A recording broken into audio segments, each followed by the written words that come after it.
What's up, everybody, and welcome back to Fireside Giants. I'm your host, Anthony Rivardo, and the New York Giants just completed their 2023 NFL draft class. Now, it was an interesting third and final day for the Giants. They added a little bit of depth to some pretty important positions, made 4 picks to round out the day. 0 fourth-round picks got things started in the 5th round, drafting a running back. Of course, we know that we're all very happy with the Giants' first 2 days of the NFL draft, a first-round pick in Deontay Banks. What a selection that was. Very exciting. And then, of course, double dipping in first round prospects by landing in the 2nd round John Michael Schmitz, center out of Minnesota, and then trading up, going with a triple dip for first round graded prospects with Jalen Hyatt at 73 overall. An incredible first 3 picks for the New York Giants. And in my opinion, I think that they continued it into their 4th pick. I do really like the first selection that they made today. And a few of these other guys, while not being the best well-known names in these final rounds, there's some developmental pieces out there that I think can make an impact on the back end of the New York Giants roster and compete for some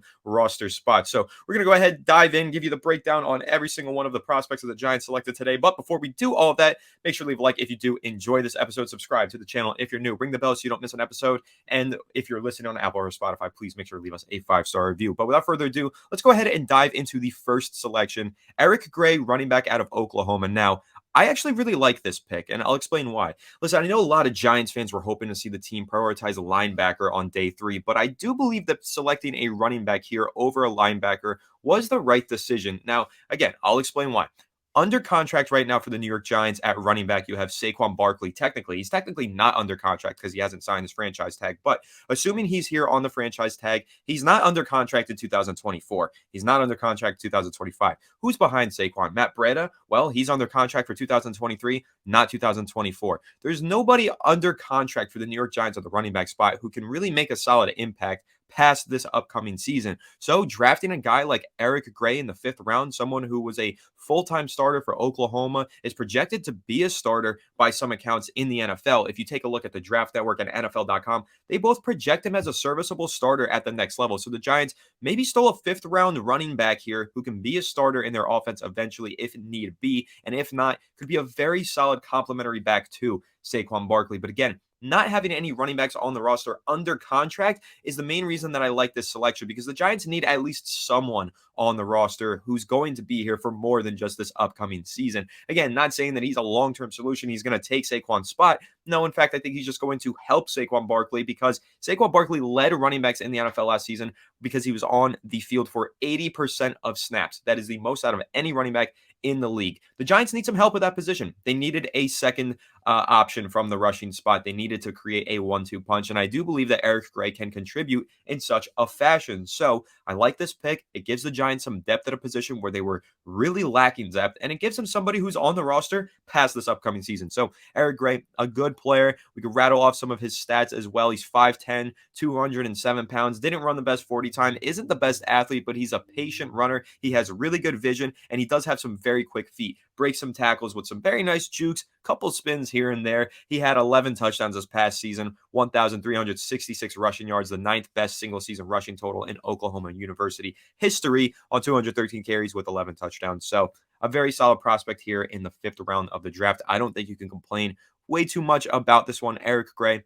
I like it personally. I think that he's somebody that the Giants can be happy with selecting. Now, the next selection that we can go ahead and discuss is, of course, pick number 209 overall, Trey Hawkins III out of Old Dominion. So Old Dominion cornerback here, that's not a big name school by any means, but what we do have on our hands is a player with some athleticism and the ability to make an impact on special teams. I think that is where Trey Hawkins is really going to make a name for himself, is the fact that he can play and make an impact on special teams. So Trey Hawkins being a prospect with a lot of speed. Let's pull up his relative athletic score at 9.82. He ran a 4.42 40-yard dash with a 10-yard split of 1.52 seconds.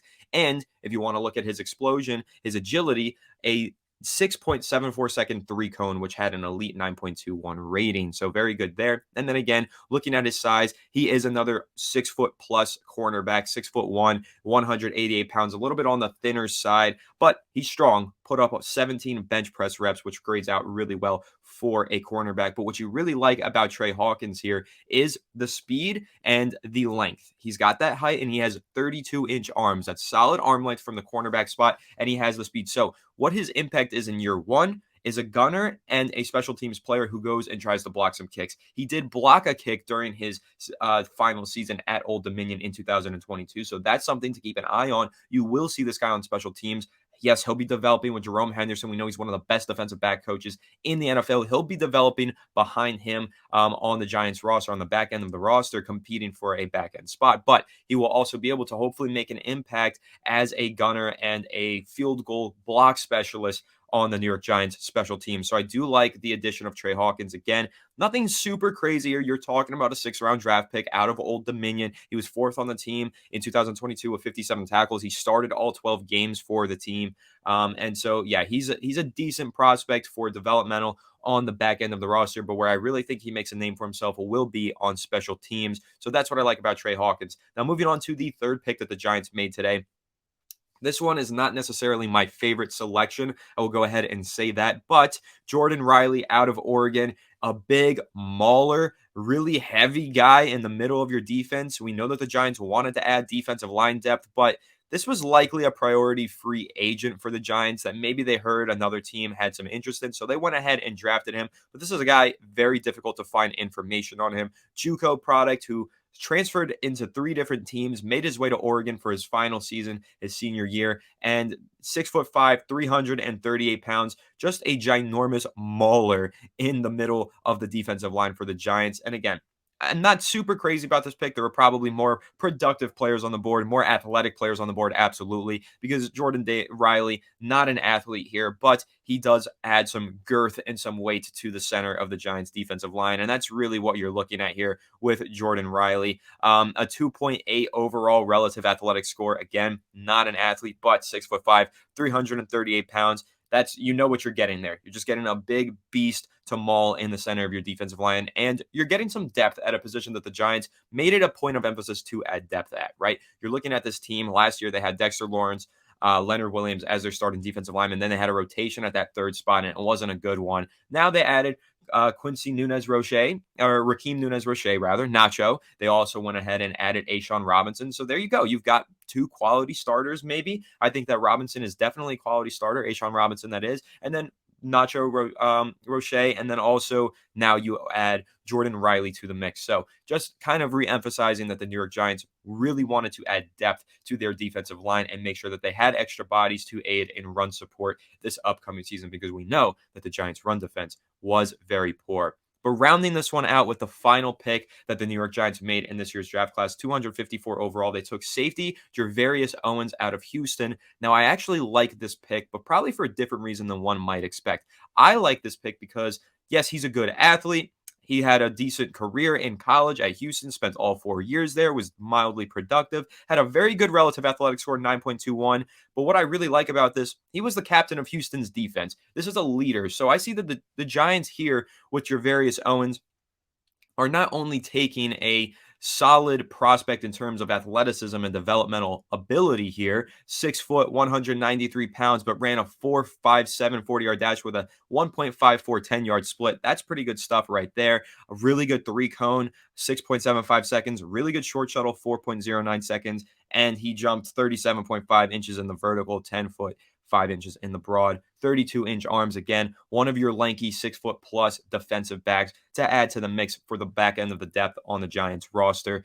Probably competes on special teams, maybe makes an impact there. But like I said, I like his leadership. He was a captain for Houston's defense. Houston's a pretty big school. They have a lot of players out there. So for a guy like Jervarius Owens to be the captain of Houston's defense, fall this far in the 2023 NFL draft into the Giants' lap in the 7th round, I like this. I'm not saying it's a steal. I'm not saying he's going to be a starter for the Giants at any point, but I do think that Jervarius Owens, it's good value considering where they went ahead and got him again with their final pick in the draft, closing out their class. And this is a player who I think has good aggression from the safety spot and also, again, has good leadership from the safety spot, which is something that the New York Giants value. Plus, his speed, his length will give him the ability to make an impact on special teams. Throw out some more stats about Javarius Owens. He recorded 171 total tackles with a 15.1% missed tackle rate, maybe a little higher than you would like to see, but his catch percentage was 64.7%. He did have 14 passes defended and 4 interceptions in college, but he did also surrendered 9 touchdowns, though that's not the worst considering it was through 4 seasons. He had the 6th highest coverage grade of all draft eligible safeties, according to Pro Football Focus. So this is your coverage, free safety, something that the Giants did need to look for in this draft. Maybe they waited a little long, but at least they got someone developmental in the back end of this draft who can be a coverage safety and also contribute on special teams. So I do like this selection to round out the Giants draft class. And overall, I think the Giants had a good day. I think they got a couple members of their secondary now who could develop, who could compete on special teams. And Eric Gray, running back out of Oklahoma, I really like that selection. He has NFL pro comparisons to Miles Sanders. Not only did Lance Zierlein of NFL.com compare him to Miles Sanders, but the Draft Network also listed Eric Gray's pro comp as Miles Sanders. Miles Sanders, another prospect who went in the middle rounds to Philadelphia out of Penn State, now has taken a starting role with the Carolina Panthers, was a starter for Philadelphia, and turned out to be a very solid player.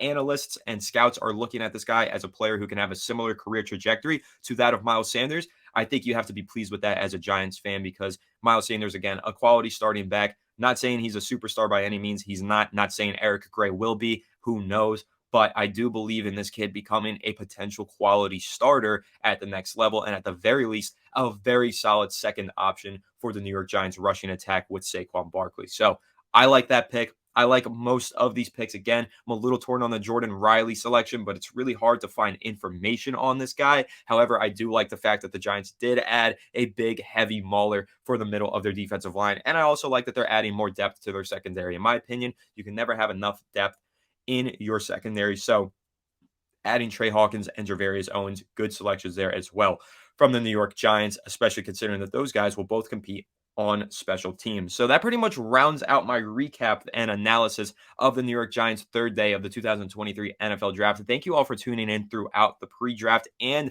the draft process right here on Fireside Giants. We really do appreciate your support. Unfortunately, Alex could not join me today, but I appreciate all of you that tuned in anyway. And thank you all so much for tuning into every pre-draft episode that we did and every draft recap episode that we did across these last 3 days. It was a blast. I love the draft. Draft season is so much fun, and the New York Giants really did crush it. If I had to give a grade to it right now, it's at least an A-, I believe. I'd have to take one last look at it, and I'm sure we're going to grade it out for you in an upcoming episode on Fireside Giants. But again, really, really fun time. Appreciate all the support. And so without further ado, make sure to leave a like if you did enjoy this episode. Subscribe to the channel if you're new. Ring the bell so you don't miss an episode, and comment your thoughts on this topic down below. We will catch you all in the next one. Have a good one, and let's go Giants.